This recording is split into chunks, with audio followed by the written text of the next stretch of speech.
Hello students, yes, in our last lecture we have solved completed 20 illustration and हमने उसमें adjusted capital वाला point नया सीखा। इसमें उसके आगे के सम में मतलब 21 इलिस्ट्रेशन नंबर 21 जो हमारा लास्ट है, इलिस्ट्रेशन लास्ट है 21, इसमें हम वही पॉइंट सीखेंगे एडजस्टेड कैपिटल, लेकिन उसमें adjusted capital through cash account दिया था, इसमें adjusted capital through current account दिया है। करंट अकाउंट बनाना नहीं है, हमें क्या करना है वो हम क्लोज करते वक्त सीख लेंगे। इसमें भी revaluation account, partners capital account और बैलेंस शीट बनानी है। कैश अकाउंट के थ्रू हमें पार्टनर्स कैपिटल एडजस्ट नहीं करनी है, इसलिए कैश अकाउंट की जरूरत नहीं है अभी। ओके, मैं रीड कर रहा हूँ पेज नंबर 4.33, आप उसमें साथ में रीड करते जाइए।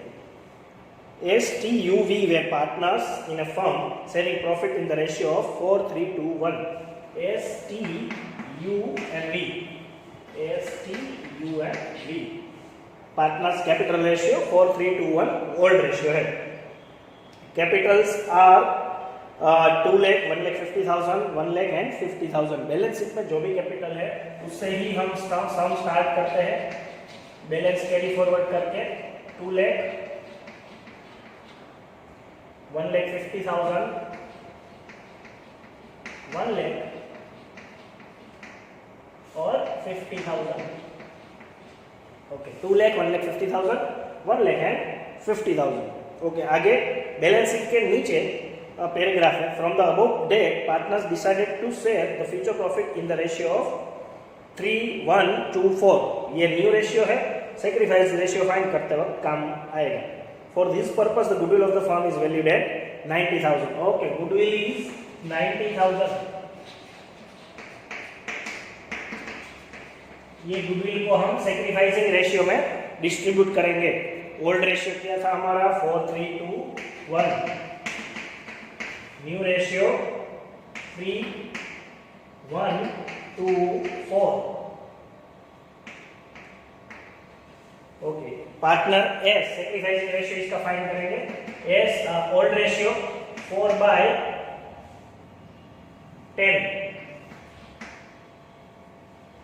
Minus new ratio 3/10 is equal to 1/10।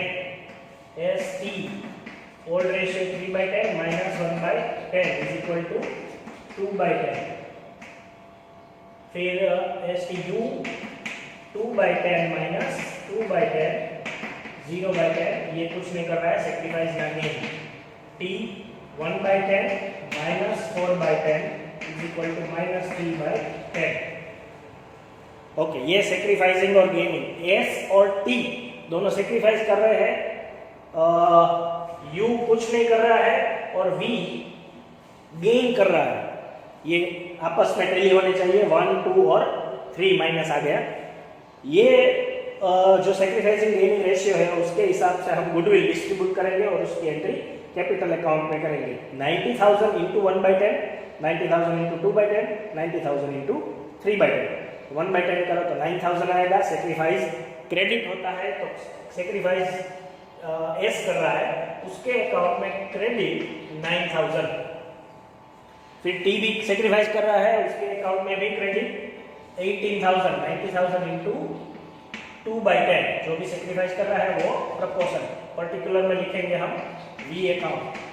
We के अकाउंट में डेबिट साइड ये 3/10 करो तो 27,000 आएगा। हम इसको लिखेंगे कैसे? टी यू और वी में एस और टी ऑपोजिट एंट्री करेंगे, मतलब 9,000 और 18,000 दोनों लिखेंगे।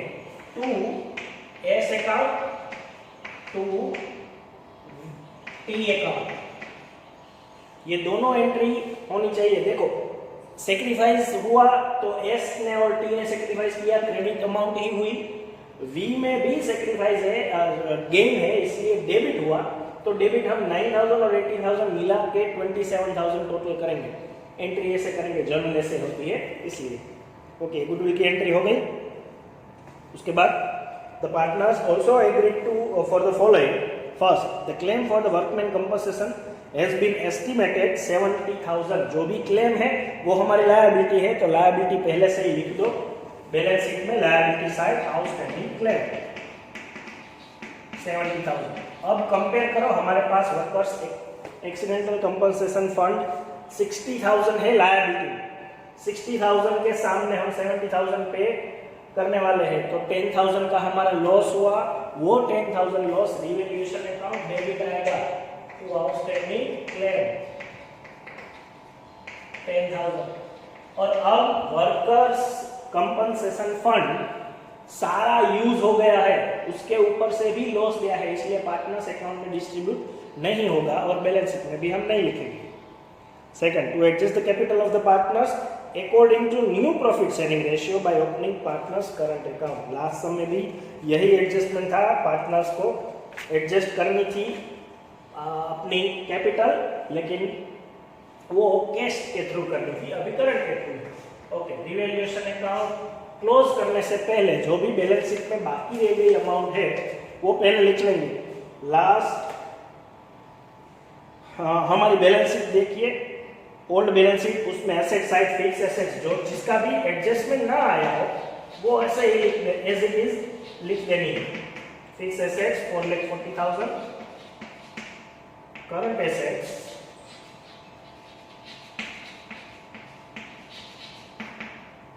2 लाख। इस साइड सन्ड्री क्रेडिटर्स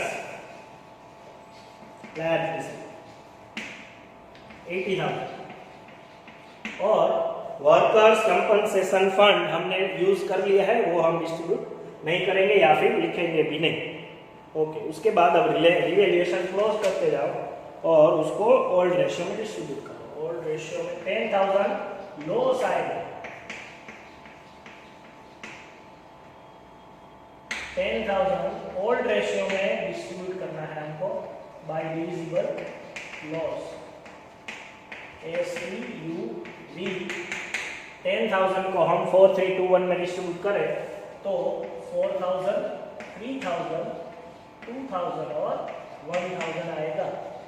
इसको हम डिस्ट्रीब्यूट करें और जो भी डिस्ट्रीब्यूशन अमाउंट आई वो कैपिटल अकाउंट में डेबिट साइड लिखें, to divisible profit loss, sorry 4,000, 3,000, 2,000 और 1,000।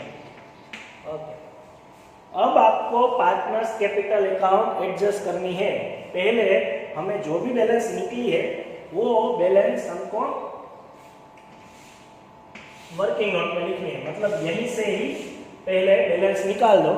बीच में से निकालनी है क्योंकि ये भी आगे कैरी फॉरवर्ड होगी और दूसरी बार हम बैलेंस निकालेंगे। 2,09,000 इसका टोटल,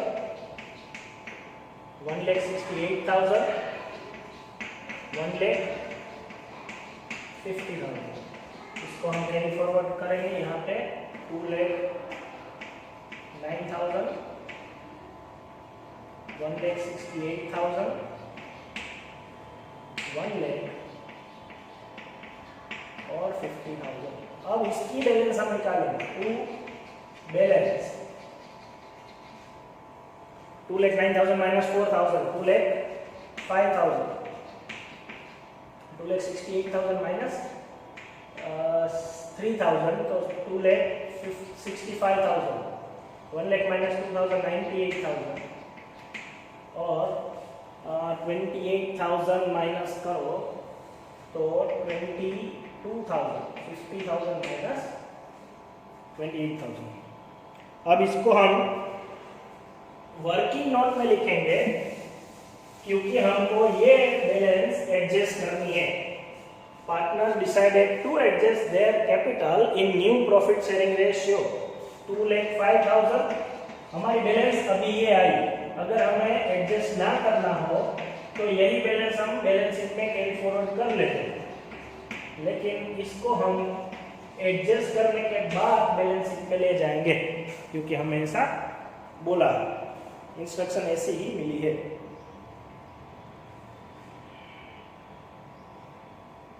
ओके, जिस ये अब जो बैलेंस है इसका टोटल आएगा 4,90,000 और इसको हम न्यू रेशियो में डिस्ट्रीब्यूट करेंगे और न्यू रेशियो हमारा है 3124 3124 4,90,000 को 3124 में डिस्ट्रीब्यूट करना है और वही बैलेंस लिखनी है। इससे पहले ये बैलेंस हम कैरी फॉरवर्ड कर देंगे बाय बैलेंस 2,05,000 1,65,000 98,000 और 22,000। ओके, अब इसको कंपेयर करके हम नई बैलेंस निकालेंगे। 4,90,000 को 3124 में डिस्ट्रीब्यूट करो, वो हमारी नई बैलेंस है एडजस्ट की हुई। टू बैलेंस करके यहाँ पे लिखना है इसको। 4,90,000 को 3124 में डिस्ट्रीब्यूट करो तो आता है 1,47,000 49,000 98,000 और 1,96,000। ओके, ये हमारी एडजस्ट की हुई बैलेंस है। 1,47,000 49,000 98,000 और 1,96,000। ये कहाँ से आई? 4,90,000 को 3124 में डिस्ट्रीब्यूट हमने किया, इसलिए ये बैलेंस आई। ओके, इसको हमने न्यू रेशियो में डिस्ट्रीब्यूट कर लिया। अब एक्चुअल बैलेंस ये है 4,05,000 165,000 98,000 और 22,000। ये जो एक्चुअल बैलेंस है इसको हम नई बैलेंस जो हमने फाइंड किया उसके साथ कंपेयर करें और बैलेंस निकालें। इसका टोटल 2,05,000 ये पाएगा 58,000। फिर यहाँ पे 165,000 1,65,000, यहाँ पे भी 1,65,000 और माइनस 49,000 तो ये पाएगा 1,16,000। यहाँ पे 98 और 98 दोनों सेम आएगा तो गैप नहीं निकलेगा। यहाँ पे 196 डेबिट साइड टोटल ज्यादा है तो 196 क्रेडिट साइड ले जाएंगे और उसको 22 उसमें से माइनस करो तो आएगा 174 बाय। अब इसमें क्या लिखना है हमें? बैलेंस तो ये फाइंड किए, new capital ratio, new adjustment, new profit sharing ratio में एडजस्ट की हुई कैपिटल हमारी बैलेंस है।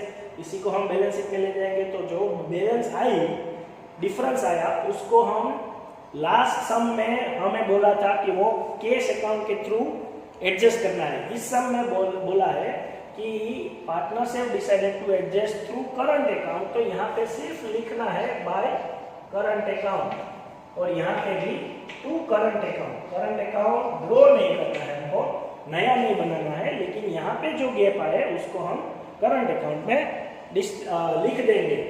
अब ये जो बैलेंस है, ये हमारी जो बैलेंस है हमने जो फाइंड की है वो हमारी कैपिटल है, इसलिए कैपिटल बैलेंस शीट में लायबिलिटी साइड लिख दो एस टी यू और वी फॉर 1,47,000 49,000 98,000 और 1,96,000। इसका टोटल ऑब्वियसली 4,90,000 ही आएगा, यही हमने डिस्ट्रीब्यूट किया था। अब जो करंट अकाउंट की बैलेंस है वो भी हमें बैलेंस शीट में लिखनी है। जो करंट अकाउंट में गैप आया वो भी हम बैलेंस शीट में लिखेंगे। तो लायबिलिटी साइड जो गैप आया उसको हम ऐसे जो डेबिट साइड गैप आया उसको हम लायबिलिटी साइड लिखेंगे। एस में 58,000 और टी में 1,16,000। इन दोनों का टोटल 174,000। यहाँ पे जो V का गैप आया वो क्रेडिट साइड आया, उसको हम असेट साइड लिखेंगे। Current account into bracket V 1,74,000। दोनों साइड का टोटल करेंगे। ऑब्वियसली बैलेंस शीट का टोटल 8,14,000 और 8,14,000। ओके, ये और लास्ट सम में डिफरेंस सिर्फ इतना है कि इस सम में हमें डिफरेंस जो है वो करंट अकाउंट के थ्रू एडजस्ट करने के लिए बोला था। लास्ट सम में हमें कैश अकाउंट के थ्रू एडजस्ट करने के लिए बोला था, इसलिए यहाँ पे जो गैप आया वो हम कैश अकाउंट में लिख के उसको हमने कैश अकाउंट में ट्रांसफर किया था। ये आपको समझना है खास। यहाँ तक हम सम कर ही रहे थे, यहाँ पे जो बैलेंस है वो बैलेंस शीट में लिख रहे थे, लेकिन जब एडजस्ट करने की बात आए तो यहाँ तक सम करने के बाद ये जो बैलेंस है वो कैरी फॉरवर्ड उसी अकाउंट में करनी है। फिर इसको न्यू प्रॉफिट शेयरिंग रेशियो में डिस्ट्रीब्यूट करने के लिए वर्किंग नोट में टोटल करके उसको न्यू शेयरिंग रेशियो में डिस्ट्रीब्यूट करके नई बैलेंस लिख देनी है। फिर उन दोनों को कंपेयर करना है, तो फिर एक अलग बैलेंस आई जो कि इंस्ट्रक्शन के हिसाब से उसको भी हम बैलेंस शीट में ले जाएंगे। करंट अकाउंट हो तो सीधी बैलेंस शीट में, कैश अकाउंट हो तो कैश अकाउंट। ओके, ये इसके साथ हमारा 21 सम पूरा हुआ और उसके साथ हमारा 4th चैप्टर पूरा हुआ। नेक्स्ट लेक्चर में हम 5th चैप्टर स्टार्ट कर देंगे। इसी के ऊपर है, इसमें जैसे आया था कैलकुलेशन वाइज के न्यू प्रॉफिट शेयरिंग रेशियो, फिर गुडविल की ट्रीटमेंट और फिर रीवैल्यूएशन अकाउंट, उसी हिसाब से उसमें भी आएगा। तो हम नेक्स्ट लेक्चर में 5th चैप्टर स्टार्ट कर देंगे। Thank you.